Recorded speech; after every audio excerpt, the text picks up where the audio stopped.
Grace டிவியின் முன்னதாக அமர்ந்திருக்கிற ஒவ்வொருவரையும் இயேசு கிறிஸ்துவ நாமத்தில் வாழ்த்துகிறேன். நம்ம செய்திக்குள்ளாக செல்லலாம். பார்த்திங்கன்னா இந்த காலகட்டத்தில் அநேக விபத்துகள் இந்த வருடம் தொடங்கி பார்த்திங்கன்னா நிறைய ஃப்ளைட் ஆக்சிடெண்ட்ஸு, அப்புறம் இந்த வடநாடுகளில் மேக வெடிப்புன்னு சொல்லி நிறைய ஃப்ளட்டு, வெள்ளம், அதனால் அநேகர் இறந்து போனார்கள், அநேகர் காணாமல் போனார்கள். இந்த அறிகுறியெல்லாம் பார்த்துட்டு என்ன சொல்கிறாங்கன்னா, கிறிஸ்துவின் வருகை சமீபமாக இருக்கிறது என்பதை அநேகர் கூறிக்கொண்டே இருக்கிறார்கள். இதனால் நாம் ரொம்ப அவரை பற்றி அதிகமாய் தெரிந்து கொள்ள வேண்டும், அவருடைய அன்பை நாம் தெரிந்து கொள்ள வேண்டும், எப்படி அவர் நம் மீது அன்பு வைத்திருக்கிறார் என்பதை நாம் அதை குறித்து தான் நம்ம பார்க்க போகிறோம். 1 யோவான் 4:19 சொல்லியிருக்கிறது, தேவன் முதல்ல நம்ம இடத்துல அன்பு வைத்தாராம். நாம் அவர் மீது அன்பு வைத்ததினால் அவர் நம் மீது அன்பு கூறவில்லை, அவர் நம் மீது அன்பு வைத்ததினாலே நாம் அவர் மீது அன்பு செலுத்துகிறோம் என்று இருக்கிறது. யோவான் 17:23 பார்த்திங்கன்னு சொன்னால், நீர் என்னில் அன்பாயிருக்கிறது போல அவர்களிலும் அன்பாயிருக்கிறதையும் உலகம் அறியும்படிக்கு, எப்படி தேவன் இயேசு கிறிஸ்துவை மீது அன்பு வைத்திருக்கிறாரோ அதே அன்பை நம்மீதும் வைத்திருக்கிறார் என்று உலகம் அறியும்படிக்கு நான் அவர்களிலும் நீர் என்னிலும் இருக்கும்படி வேண்டிக் கொள்ளுகிறேன் அப்படின்னு இயேசு கிறிஸ்து அந்த இடத்துல சொல்கிறத நம்ம பார்க்குறோம். பார்த்திங்கன்னு சொன்னால் அநேகர் சொல்கிறாங்க, எனக்கு பாதுகாப்பே இல்லை, எனக்கு ஒரு பிரச்சனை, என்னை யாரும் என்னை பார்த்துக்கிறதே இல்லை அப்படின்னு சொல்லி நம்ம கலங்கி போயிருக்கிறோம் இல்லையா. ஆனால் நம்ம இதை நினைத்து கொண்டோன்னு வைங்க, அவர் என்னை நேசிக்கிறார், அவர் என் மீது அன்பு கூறுகிறார் அப்படின்னு நம்ம நினச்சோன்னா கண்டிப்பாக அந்த போன்ற ஒரு எண்ணங்கள், ஒரு பாதுகாப்பின்மை வராது. நம்ம எப்பொழுதுமே பார்த்திங்கன்னா தவறான சிந்தனைகள், தவறான எண்ணங்கள் எது இருந்தாலும், நம்மிடத்தில் குறைவுகள் இருந்தாலுமே அவர் நம்மை நேசிக்கிறவராய் இருக்கிறார். பார்த்திங்கன்னு சொன்னால் இஸ்ரவேல் ஜனங்கள் நிறைய தப்பு பண்ணுறாங்க, ஆனாலும் அவர் அவர்கள் மீது அன்பு வைத்திருக்கிறார். அதனால தான் அவர்களை அவர் தனியாக பிரித்து எடுக்கிறார். இஸ்ரவேல் ஜனங்களை தனியாக ஒரு கேர் கொடுக்குறார். அவங்க எவ்வளோ தவறுகள் செய்கிறாங்க, ஆனால் அவர் அதிகமாக அவர்களை நேசித்தபடியினால் அவர்கள் மீது ரொம்ப கரிசனையாக இருக்கார். அவங்க தவறு செய்தாலும் கூட அவங்க திடீர்னு ஒரு நாள் மனம் திரும்புகிறாங்கன்னு வைங்களேன், உடனே அவர் மனம் இறங்குகிறவராக இருக்கிறார் அப்படின்னு நம்ம வேதத்தில் பார்க்குறோம். பாருங்கள், எபேசியர் 1:5 என்ன கூறியிருக்குன்னா, தேவன் தம்மை இயேசு கிறிஸ்துவின் மூலம் தமக்கு சொந்தமான பிள்ளைகளாக்கி அன்பினால் முன்குறித்து வைத்தார். நம்மளெல்லாம் முன்குறித்து வைத்தாராம். தாயின் கர்ப்பத்தில் இருக்கும் பொழுதே, அதாவது நம்ம பிறந்த பிறகு இல்லை நம்ம நன்மையான காரியங்கள் செய்த பிறகு அவர் நம்ம மீது அன்பு கூறலை, தாயின் கர்ப்பத்தில் உருவாகிறதுக்கு முன்னதாகவே அவர் நம்மை தெரிந்தெடுத்திருக்கிறார், நம்ம மீது அன்பு கூறுகிறார் என்று வேதத்தில் இருக்கிறது. நீங்கள் பார்த்தீங்கன்னு சொன்னால் மற்றவர்கள் நம்மளை பார்க்கும்பொழுது பார்த்திங்கன்னா நம்முடைய குறைவுகள், நம்மளுடைய பலவீனங்கள், நம்மளுடைய சோர்வுகள் அது மட்டும்தான் பார்ப்பாங்க. மனுஷர்கள் நம்மளை பார்க்கும் பொழுது நம்மக்கிட்ட இருக்கிற குறைகள் மட்டும்தான் அவங்களுக்கு தெரியும். நீங்கள் என்ன தான் நல்லது செய்யுங்களேன், ஆனால் அவர்கள் கண்களுக்கு தெரிகிறது நம்மளுடைய குறைகள் மட்டும்தான் தெரியும். நீ அப்படிப்பட்டவ, நீ என்னை பார்த்துட்டு திருப்பிட்டு போயிட்ட, ஏதாவது ஒன்று சொல்லுவாங்க. ஆனால் நம்ம குறைவுகளாக இருக்கும் பொழுதே, நம் குறைவுள்ளவர்களாக இருக்கும் பொழுதே நம்முடைய தேவன் நம் மீது அன்பு வைத்திருக்கிறார். பார்த்திங்கன்னா இப்போ ஒரு பெண்ணும் ஒரு ஆணும் காதலிக்கிறாங்கன்னு வச்சுக்கோங்களேன், இல்லை திருமணமான தம்பதியினரை கூட ஒருத்தர் பார்த்து கேட்குறாங்க, உங்களுக்கு ஏன் இவரை பிடிச்சிருந்தது? இப்போ நிறைய பார்த்திங்கன்னு சொன்னால் நிறைய சேனல் இதுக்காகவே இருக்குது. உட்காந்து 2 பேர் கல்யாணம் ஆனவங்களை வச்சுக்கிட்டு இவங்களை முதல் பார்த்தீங்களே, எதை பார்த்து இவரை பிடிச்சது உங்களுக்கு அப்படின்னு மனைவியை பார்த்து கேட்பாங்க. அந்த அம்மா ஏதாவது ஒன்று சொல்லும், அவர் ரொம்ப அழகாக இருந்தார், அதனால தான் அவரை எனக்கு பிடிச்சிருக்குன்னு. இல்லை அவங்கக்கிட்ட இருக்கிற ப்ளஸ் பாயிண்ட்டை மட்டும்தான் அவங்க பார்த்துருப்பாங்க, குறைவுகளை பார்த்து அவங்க விரும்புகிறதே கிடையாது. குறைவுகள் தெரியும் பொழுது தான் டைவர்ஸ் நிறைய வருது. பார்த்திங்கன்னா அவங்க எப்படி சொல்கிறாங்க அப்படின்னா, நான் நிறைய அது மாதிரி வீடியோஸ் பார்க்கும்போது பார்ப்பேன், அவர் ரொம்ப ரொம்ப நல்லா எக்ஸசைஸ் பண்ணி பாடியை ஃபிட்டாக வச்சுருந்தார், அதனால தான் அவருக்கு என்ன பிடிச்சிது. அப்புறம் இவர் சொல்வார், அவங்க ரொம்ப நீட்டாக ட்ரெஸ் பண்ணிட்டு வருவாங்க, அதனால தான் அவர் எனக்கு அந்த பெண்ணை எனக்கு பிடிச்சதுன்னு இவரும் இப்படி மாற்றி மாற்றி வெறும் அவங்களுக்கு தெரிகிற நன்மையான காரியங்களை குறித்து அதை பார்த்து தான் அவங்க விரும்ப ஆரம்பிக்கிறாங்க. ஆனால் அது இன்னொரு விஷயமும் இருக்குது. நல்லா டான்ஸ் ஆடுவார், இல்லை நல்லா சமைப்பாங்க, இவங்க சாப்பாடு எடுத்துகிட்டு நல்லதாக செய்து கொண்டு எனக்கு கொடுத்தாங்க, அதனால தான் பிடிச்சிருக்கு, அப்படி இப்படின்லாம் சொல்லுவாங்க. ஆனால் அது திருமணம் ஆன பிறகு பார்த்திங்கன்னு சொன்னால் குறைவுகள் தெரியும் பொழுது, அதாவது எல்லா மனுஷனுக்கும் நல்லதும் இருக்கும் கெட்ட குணங்களும் இருக்கும் இல்லையா. ஒரு சில குணங்களை பார்க்கும் பொழுது தான் அவர்களால் அதை ஏற்றுக்கொள்ள முடியாது. ஏன்னா குறைவுகளோடு அவர்களை ஏற்றுக்கொள்ளலை. எல்லாரும் எப்படி பார்க்குறாங்க, அவங்கக்கிட்ட இருக்கிற பணம், அவங்களோட ஸ்டேட்டஸ்ஸு, அதெல்லாம் பார்த்து தான் லவ் பண்ணுறாங்க இல்லையா. அதனால தான் நிறைய டைவர்ஸ் வருது. ஆனால் இங்கே நம்முடைய ஆண்டவர் நம்மக்கிட்ட இருக்கிற குறைகள் அவருக்கு தெரியும், அந்த குறைகளோடையே நம்மளை ஏற்றுக்கொள்ளுகிறவராக இருக்கிறார். அதுதான் அவர் நம் மீது வைத்த அன்பு. சரிங்களா. உபாகமம் 7:13 சொல்லியிருக்கிறது, உன்மேல் அன்பு வைத்து உன்னை ஆசீர்வதித்து உனக்கு கொடுப்பேன் என்று உன் பிதாக்களுக்கு ஆணையிட்டு கொடுத்ததை கொடுப்பேன். உன்மேல் அன்பு வைத்து. உபாகமத்தில் யார் வராங்க? இஸ்ரவேல் ஜனங்கள் தான் வராங்க. எவ்வளோ அட்டூழியம் பண்ணுறாங்க தெரியுங்களா. அதில் நிறைய அட்டூழியம் பண்ணுவாங்க. தேவனுக்கு பிரியமில்லாத காரியங்களை செய்கிறது எல்லாம் செய்வாங்க. அவருக்கு தேவையில்லாத காரியங்கள் என்னென்ன செய்யணுமோ எல்லாம் செய்தாங்க. ஆனாலும் அவர் அன்பு வைத்திருக்கிறார். அவர் என்ன சொல்கிறாரு, நான் திக்கற்ற பிள்ளைக்கும் விதவைக்கும் நியாயம் செய்கிறவரும் அந்நியன் மேல் அன்பு வைத்து அவனுக்கு அன்னவஸ்திரம் கொடுக்கிறவருமாய் இருக்கிறார். அவர் அவரை விரும்பினவர்களுக்கு மட்டும் இல்லை, அந்நியர்கள், அதாவது இஸ்ரவேல் ஜனங்கள் இல்லாதவர்களுக்கு கூட அவர் அன்பு வைத்திருக்கிறாராம். எல்லாரையும் நேசிக்கிற தேவன், மிகவும் அன்பான ஒரு தேவன். அதனால தான் அவருடைய சொந்த குமாரனை அவர் என்ன பண்ணாருங்க, நமக்காக இந்த இடத்துக்கு உலகத்திற்கு மனிதனாய் அவர் அனுப்பினார் என்று வேதத்தில் நம்ம பார்க்குறோம். எப்படி ஒரு சில நேரங்களில் நமக்கு ஒரு சில கஷ்டங்கள் வரும். பார்த்திங்கன்னு சொன்னால் நீதிமொழிகள் 3:12 இருக்குது, தகப்பன் தான் நேசிக்கிற புத்திரனை சிட்சிக்கிறது போல கர்த்தரும் எவனிடத்தில் அன்பு கூறுகிறாரோ அவனை சிட்சிக்கிறார். நம்ம அவரோட தெரிஞ்ச பிள்ளைகள், அதாவது அவர் தெரிந்தெடுத்த பிள்ளைகள், அவர் நம்மளை அன்பாய் நேசிக்கிற பிள்ளைகள் தவறு செய்யும் பொழுது ஒரு சில சிக்ஷைகள் வரத்தான் செய்யுது. ஆனால் அதே நம்ம என்ன பண்ணணும், நம்ம அதை ஓவர் கம் பண்ணி வரணும், அந்த தவறுலேருந்து நம்ம வெளியே வரணும். அப்போ தான் அவருடைய அன்பு முழுமையாக நாம் எடுத்துக்கொள்ள முடியும். அவர் என்ன பண்ணுறார், அவர் நம்மை நேசித்ததுனால்தான் தேவன் அவருடைய ஒரே பேரான குமாரனை சிலுவையில் மரிக்க அனுமதித்தார். அது மட்டும் இல்லை, யோவான் 3:16 இருக்குது, அவரை தந்தருளி இவ்வளவாய் உலகத்தில் அன்பு கூர்ந்தார். அவர் அன்பு கூர்ந்ததுனால தான் அந்த சிலுவை மரணமே நடந்துச்சு. அது யாருக்கு? நம்ம எல்லாரையும். அதுக்காக அவர் இயேசு கிறிஸ்துவ மீது அன்பு இல்லைன்னு இல்லை. ஏன்னா முன்னாடியே சொல்லியிருக்கிறது, இயேசு கிறிஸ்துவே சொல்லியிருக்கிறார், நீர் என் மீது அன்பு கொண்டது போல உலகத்தில் உள்ள மக்களையும் அன்பு கூறணும் அப்படின்ற அந்த வசனங்கள்லாம் இருக்குது. ஆக அன்பு மட்டும் இல்லை, அவர் நம் மீது மனதுருகிற தேவனாய் இருக்கிறார். நியாயாதிபதிகள் 10:16 பார்த்திங்கன்னு சொன்னால், அந்நிய தேவர்களை விலக்கிவிட்டு கர்த்தருக்கு அவங்க ஆராதனை செய்கிறாங்க இஸ்ரவேல் ஜனங்க.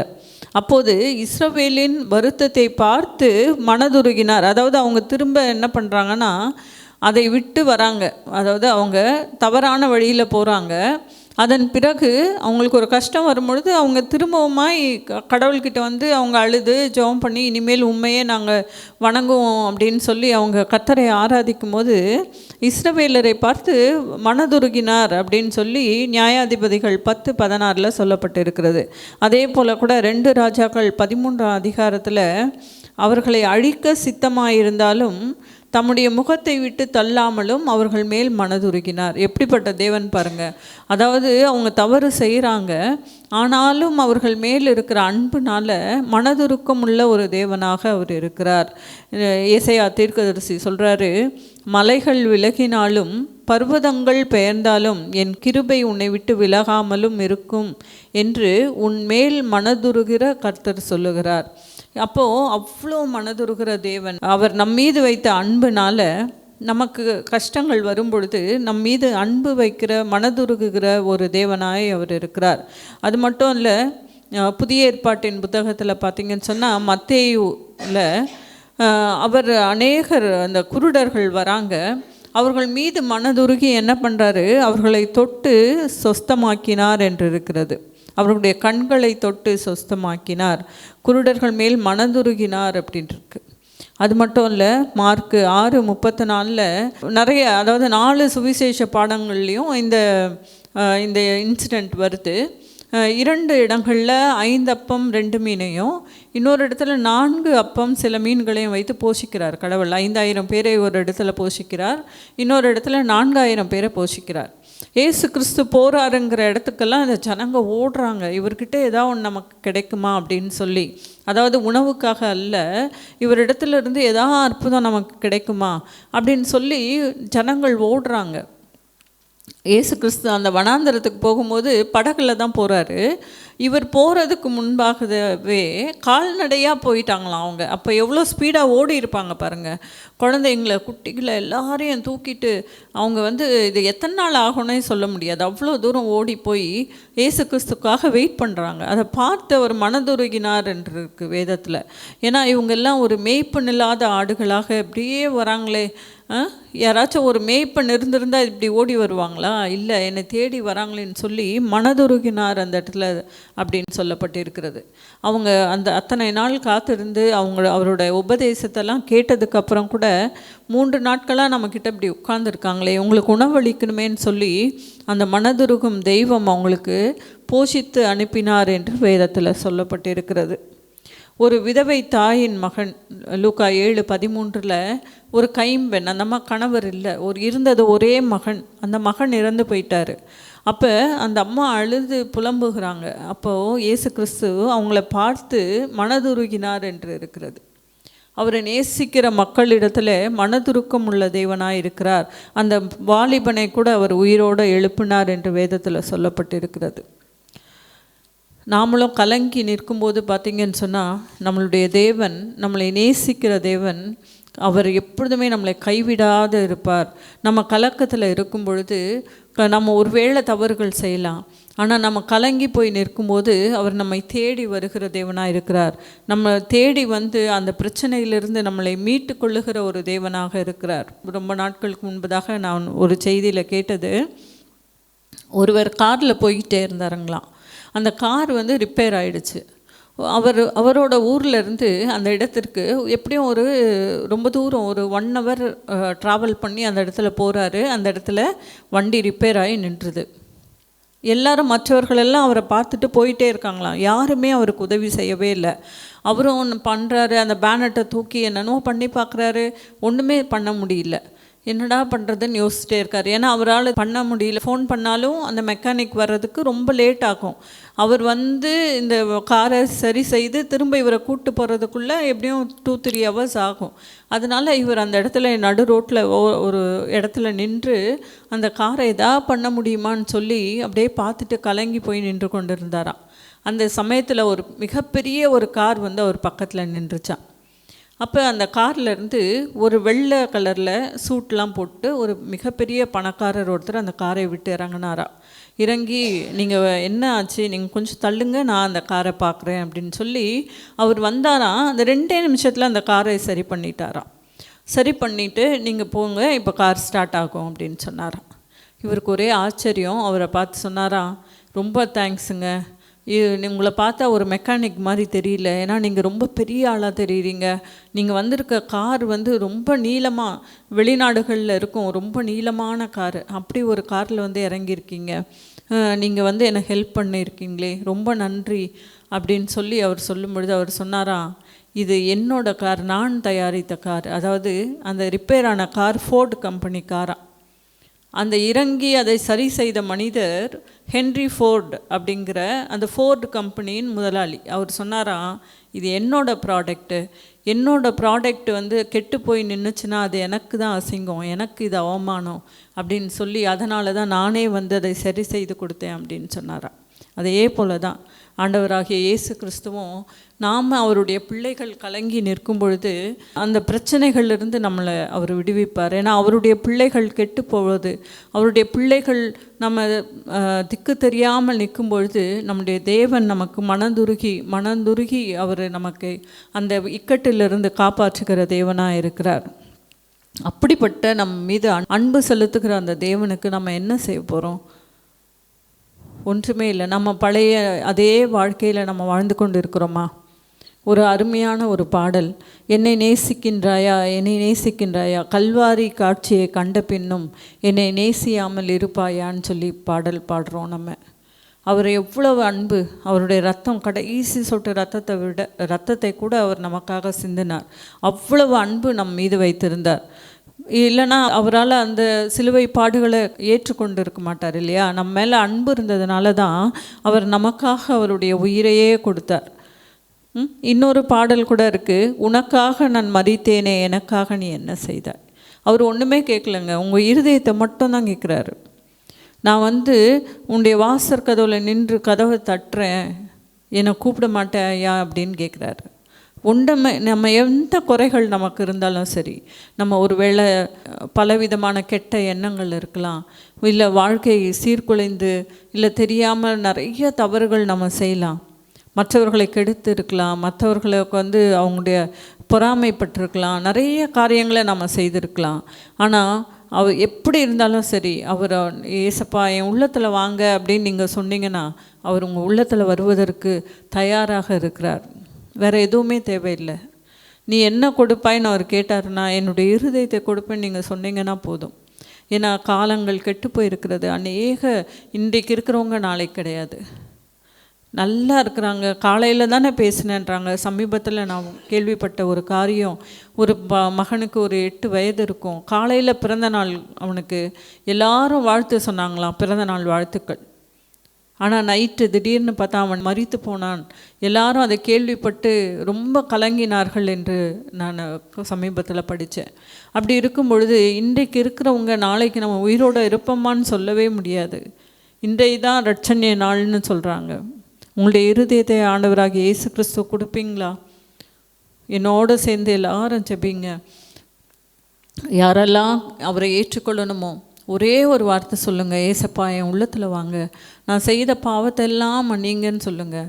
கண்டிப்பாக இயேசு கிறிஸ்து உங்களோட வருவார். அவர் அன்பு செலுத்துகிற தேவனாக இருக்கிறார். அவர் உங்களை அன்பு செலுத்துகிறதுனால தான் இந்த நிகழ்ச்சியை நீங்கள் பார்த்து கொண்டு இருக்கிறீங்க, இதை கேட்டுக்கொண்டு இருக்கிறீங்க. ஏன்னா எத்தனையோ பேருக்கு இல்லாத வாய்ப்பு உங்களுக்கு கொடுத்துருக்கிறார் கர்த்தர். அப்படின்னா இது உங்களுக்காக பேசப்பட்ட வார்த்தை. கண்களை மூடி நம்ம ஜெபிக்கலாமா?